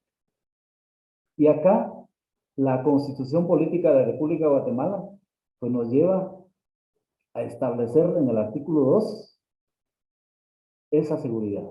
Y esa seguridad implica la certeza jurídica y la seguridad jurídica. Entonces, el ciudadano debe tener confianza en el ordenamiento jurídico dentro de un Estado de Derecho. Es decir, emana, digamos, el conjunto de leyes coherentes e inteligibles que garanticen seguridad y estabilidad, tanto en su redacción como en su interpretación. Entonces, esto nosotros lo vemos como una cuestión fundamental para poder ver los alcances de la seguridad jurídica. Es decir, en reiterados momentos hemos visto cómo la evolución de la jurisprudencia ha superado algunas cuestiones. ¿Por qué? Porque la sociedad no puede permanecer estática. Existen fenómenos sociales, nuevos hechos, que deben tener una interpretación. Nuevas situaciones que aparecen en los casos concretos y que de alguna manera nos permite ver cómo nosotros mantenemos una decisión encaminada a una estabilidad jurídica respecto a algunos fallos sucesivos. Entonces, debemos tener en cuenta lo que efectivamente dice César García Novoa. Dice que cuando a la seguridad la adjetivamos de jurídica, estamos pensando en la idoneidad del derecho para lograr ese saber a qué atenerse. Todo individuo debe estar en la posibilidad de conocer si su actuar está apegada a la ley y en todo caso también puede prever cuál es la sanción legal si le implica. Es decir, a través de esas decisiones judiciales que se emiten y que obviamente la Corte Suprema de Justicia publica, pues obviamente tenemos que tener claridad sobre cuáles son los alcances que deben tener las cuestiones procesales, los alcances que deben tener la nominación de los delitos. Y eso también lo voy a considerar el día de mañana en relación a cuestión al delito de asociación ilícita, porque también hay nuevas interpretaciones y nuevas aplicaciones doctrinales. Entonces, se va superando esa falta de información que prevé la norma, porque muchas veces la norma es redactada con un sentido general y tenemos que nosotros buscar el alcance en el sentido de hacer una mejor aplicación a los hechos establecidos. Entonces, esa seguridad jurídica pues alcanza relevancia al momento de la toma de decisiones, pues a través de esta, el individuo pues puede predecir cuál es la consecuencia jurídica de determinado acto en la vida de una persona. Entonces, como les repito, existen normas que no son claras o permiten diversas interpretaciones. Y acá es donde efectivamente la jurisprudencia adquiere un papel fundamental, adquiere la razón de ser como una fuente del derecho. Y por ende, pues, garante de esa seguridad jurídica que necesita una población como en el caso de la población guatemalteca.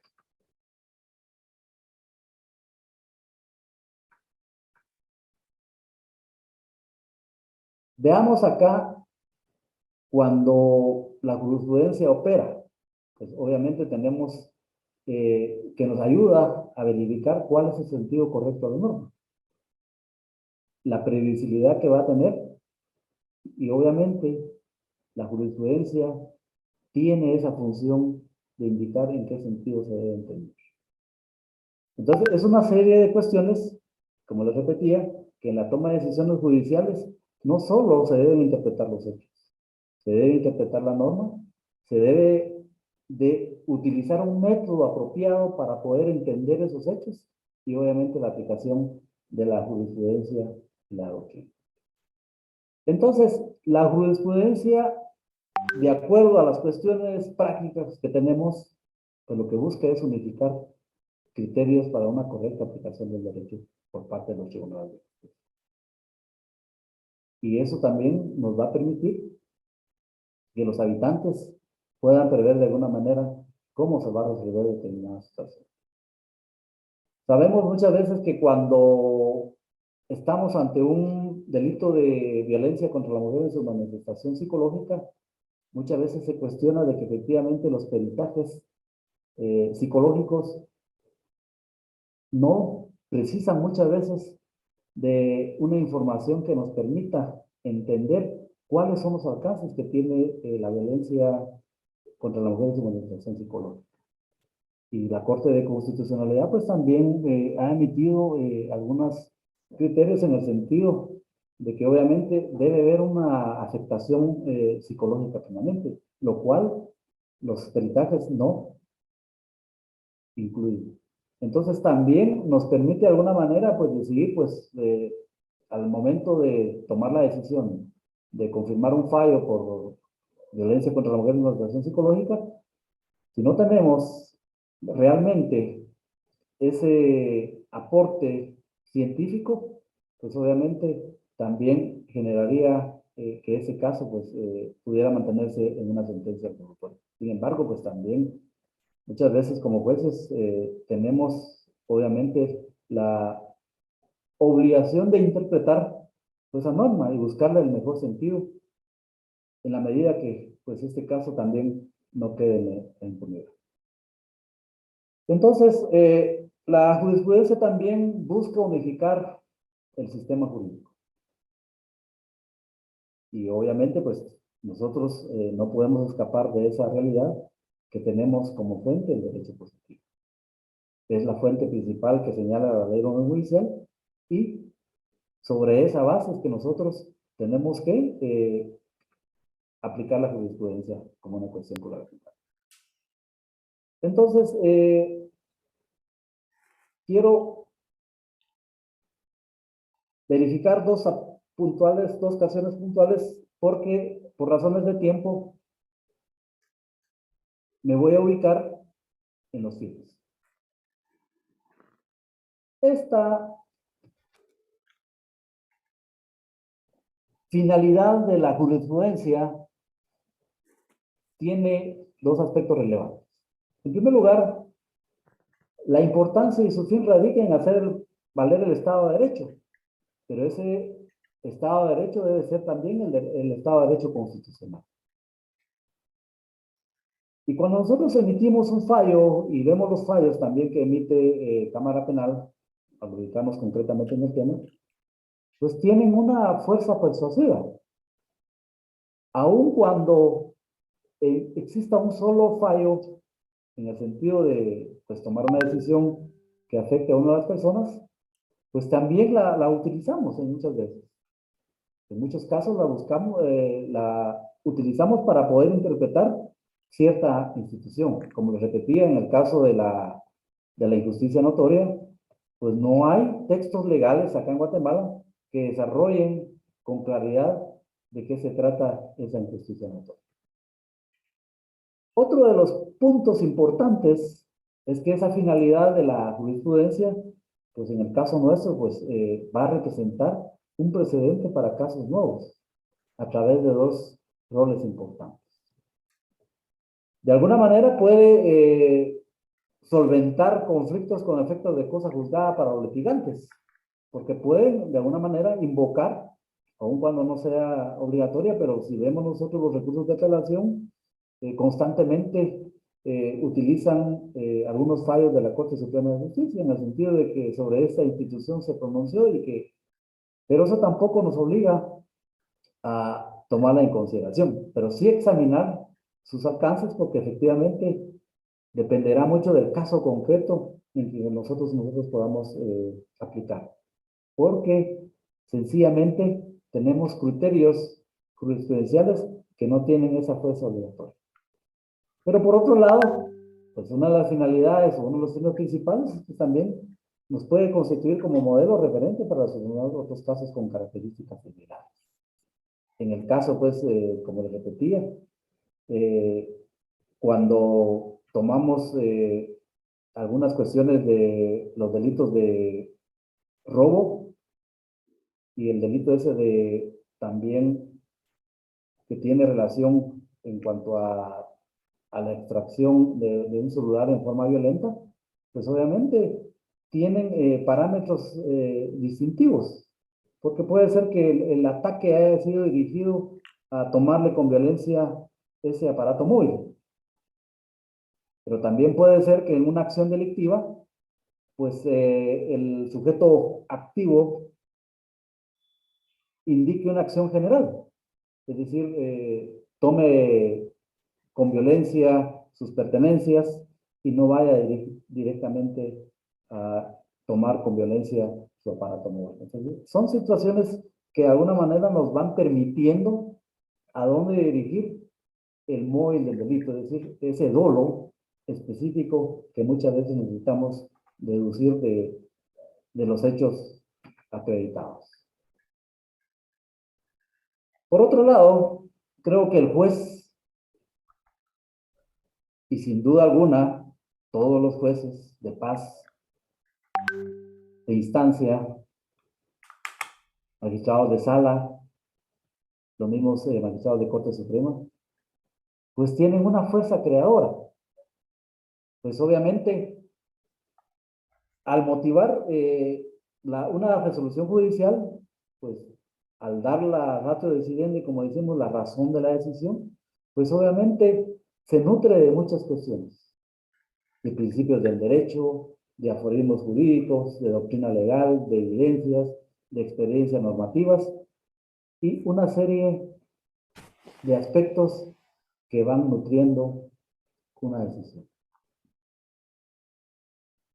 Como les repito, si revisamos una decisión judicial de hace 10 años a esta, vemos que la Corte de Constitucionalidad también, escasamente en una o dos hojas, hacía su consideración para resolver el fondo de las.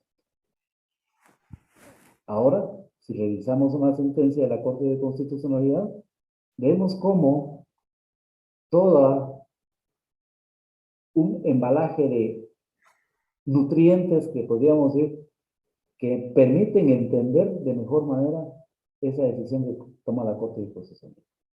Y si vemos, revisamos detenidamente, pues se hace acopio de doctrina, se hace acopio de jurisprudencia de otras cortes de constitucionalidad que giran alrededor del mundo, sobre todo la latinoamericana, pero pues nos permiten entender esa decisión de mejor manera. La ubicamos en unos casos concretos. Anteriormente se tomaba muy en cuenta en algunas decisiones lo que es el convenio 169, cuando efectivamente el acusado era sindicado de un delito de violación en contra de una menor de 13 años. El artículo 173 del Código Penal establece que aun y cuando no exista violencia, por ser una menor de edad, obviamente se configura el delito de violación. Sin embargo, a la luz del artículo, del convenio 669, en el caso de las comunidades indígenas, de alguna manera se ha alegado que efectivamente son usos y costumbres que han prevalecido. Ahora, ese alcance jurisprudencial ha ido más allá, porque se ha hecho ponderación de derechos. Obviamente existen derechos para el pueblo indígena, pero también existen derechos para una niña. Y esa niña tiene un derecho fundamental que es la dignidad.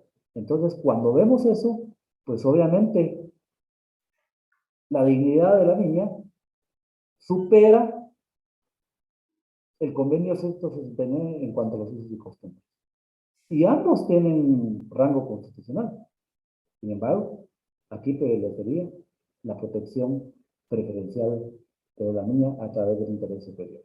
¿Cómo vemos, de alguna manera, que esa decisión va mucho más allá de proteger una comunidad. Protege a una persona en la cuestión. Entonces, acá me sitúo porque también hace referencia a la adaptabilidad al cambio. Pues sabemos que las comunidades, nuestras sociedades van en franca evolución en tiempos y lugares. Les hacía referencia a las cuestiones de género. Impensable, de alguna manera, era para que en esta época tuviéramos juzgados específicos relacionados a delitos de violencia contra la mujer. Ahora hay juzgados específicos donde obviamente convergen muchas decisiones de aplicación de Belén do Pará, de muchos estándares internacionales para poder entender la protección preferencial que tiene la mujer. Entonces, esos cambios a nivel internacional también han venido a repercutir en el derecho interno. Por eso es que la evolución de la realidad social y la justicia así lo exige. No podemos pasar nosotros o quedar estáticos resolviendo asuntos con normativa que hace años era aplicable. Esa evolución nos permite también hacer uso de la jurisprudencia. Entonces, acá hay otro aspecto importante. Sabemos que el carácter especial privilegiado de la jurisprudencia no puede tomarse únicamente como una mera repetición de decisiones, porque obviamente en el campo penal tenemos muchas situaciones que están en juego. La vida de la persona, la libertad de la persona, pero que nos permite tomar una mejor decisión. Y en este caso, en el particular del orden judicial, pues la Corte Suprema de Justicia, pues ha mejorado, ha superado muchas circunstancias en cuanto a la ratio de decisiones de sus decisiones. Por eso es que, de alguna manera, cuando vemos nosotros los criterios judiciales del 2018, pues que se han venido superando, pues tenemos muchas situaciones que también se comparten y que obviamente nos sirven como criterios orientadores para poder mejorar nuestras decisiones. También la jurisprudencia, pues dentro de las cuestiones, pues tienen un componente especial, pues muchas veces el mismo sistema normativo no tiene una solución a esa cuestión, pero que también nos ayudan al hacer uso de la jurisprudencia, pues a resolver los problemas de la laguna de derecho, pues a través de una creatividad judicial como lo tienen los jueces y como buscan de alguna manera motivar y fundamentar su decisión. Ahí es donde de alguna manera, pues, nutrimos una resolución efectiva de varios componentes, como es la doctrina de los opositores del derecho, y no solo nacionales e internacionales. Entonces, quiero verificar a través de esta intervención que efectivamente hay una oportunidad de la producción de derechos nuevos. En el caso nuestro, pues ya hemos visto muchos avances.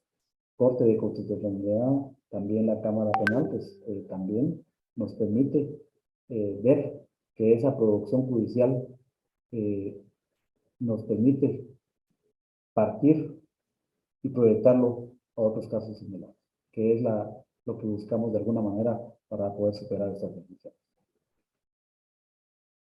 Finalmente, pues, va a haber una reflexión final en cuanto a la labor de los juzgados de instancia, pues, de paz por alguna omisión no se consignó y salas de apelaciones, pues, tenemos también la facultad de razonar una adhesión o separación al precedente. Pero eso lo vamos a hacer también nosotros por el principio de seguridad jurídica. Es decir, tenemos la oportunidad, quizá, de no compartir el fallo que emite Corte Suprema de Justicia a través de la Cámara Penal. Pero para que ello se entienda, tenemos que hacer uso también de una fundamentación y una interpretación adecuada. Entonces, creemos que en este caso importante, aparte de la obligatoriedad que tenemos de la doctrina legal, como el caso de la Corte Constitucional, pues nos lleva a que efectivamente ellos sí pueden apartarse. Y aún si no existen los 3 fallos, pues también nosotros no existe esa obligación de acatarlos. Es decir, partiendo de la innovación que ellos hacen, pues también deben existir 3 fallos contextos para poder tomar en consideración esos fallos. En ese sentido, pues creo que concluyo en que esas decisiones judiciales tienen un camino especial. Resolver de mejor manera y que esa interpretación sea la más adecuada para los justiciables. Pues con ello, pues concluiría esta presentación y si existen pues algunas reflexiones sobre el punto, porque precisamente esta es la riqueza de esta actividad, pues discutir, y no se trata únicamente de imponer un criterio sobre esta temática. Bien, muchísimas gracias, señor magistrado, por su excelente exposición el día de hoy. Estamos muy agradecidos. Tenemos algunas preguntas, algunas consultas aquí en el chat. Particularmente tenemos una que escribió el licenciado Julio Cano. El licenciado Julio Cano manifestó lo siguiente: distinguido doctor, ¿sería tan amable de compartir la sentencia que mencionó, donde la Corte de Constitucionalidad se apartó de su jurisprudencia, específicamente en la prohibición de aplicar prisión preventiva como medida de coerción? Esta pregunta la planteó el licenciado Julio Cano. Vamos a ver si el licenciado Julio Cano sigue todavía por acá con nosotros. Toda vez que nos daría mucho gusto poder escucharle, poder saludarle y que él nos amplíe su pregunta. Licenciado Julio Cano, le estoy enviando un mensaje para que usted active su micrófono. Si puede activar también su cámara, nos va a dar mucho gusto poder saludarle. Adelante.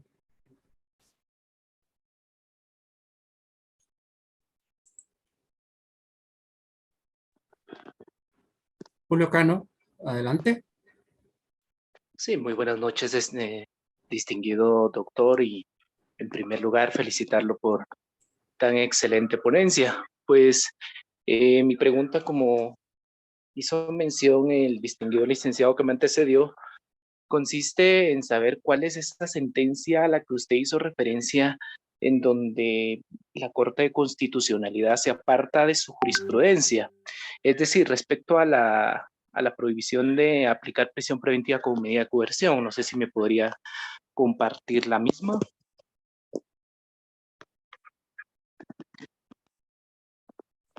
Señor magistrado, su micrófono.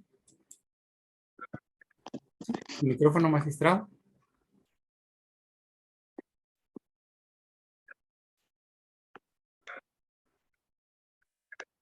Pareciera que el señor magistrado por un momento ha tenido algún inconveniente con su dispositivo. Yo quiero comentarle a todas y todos que tenemos ya un link de asistencia que fue compartido a través del chat de esta actividad académica. Le recordamos a todas y todos que nos están acompañando el día de hoy que es algo muy importante que completemos el link de asistencia, toda vez que es la única vía para dejar constancia de nuestra participación. Así es que si usted aún no ha completado el link de asistencia, por favor lo puede hacer. Adelante, nos va a dar mucho gusto que usted consigne dentro del link de asistencia su correo electrónico, su número de gafete. Por favor, hágalo con la mayor exactitud posible porque de ello depende su control académico. Señor magistrado, muy buenas tardes. Adelante, le escuchamos, por favor. Su micrófono. Gracias, licenciado Cano. Creo que pues, la solicitud pues, obviamente es de compartir. Esta decisión está en el expediente 907-2021. Es una sentencia que emitió la Corte de Constitucionalidad el 6 de julio de 2022. Y concretamente lo que hizo esta decisión es apartarse de la doctrina legal que se tenía en el sentido de que cuando existía revisión de la medida de coerción y ésta se denegaba, no había oportunidad de apelar la misma. Esta sentencia lo que tiene es que a través del artículo 10, a través del numeral 10 del artículo 404, permite que cuando se proceda a la revisión de la medida de coerción y esta es denegada por el juez contralor, habilitar la apelación para poder conocerla en alzada. Esta es la bondad de esta resolución. Es decir, ellos explican por qué efectivamente se apartan de la doctrina anterior y adoptan esta nueva.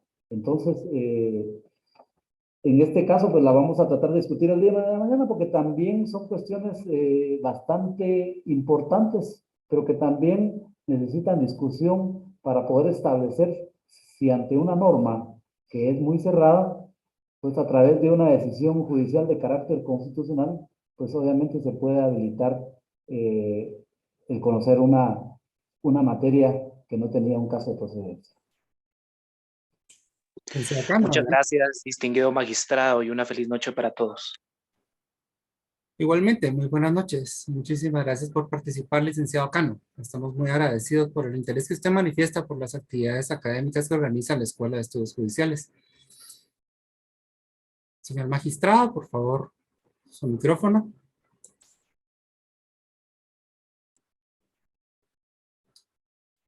Un momento, por favor, magistrado. Pero usted tan amable de habilitarlo. Adelante, le escuchamos. No sé si habrá alguna intervención pues sobre este tema. Pues tratamos de ubicarnos en la parte práctica, en la parte de discusión. El doctor Santos, pues de alguna manera, pues nos escribió en una forma tan importante, pues la evolución que ha tenido la jurisprudencia y la discusión, pues a nivel filosófico. Y pensaría yo que lo que estamos buscando es de alguna manera la discusión de estas decisiones que obviamente nos van a enriquecer las decisiones judiciales que tomamos. Así es, señor magistrado.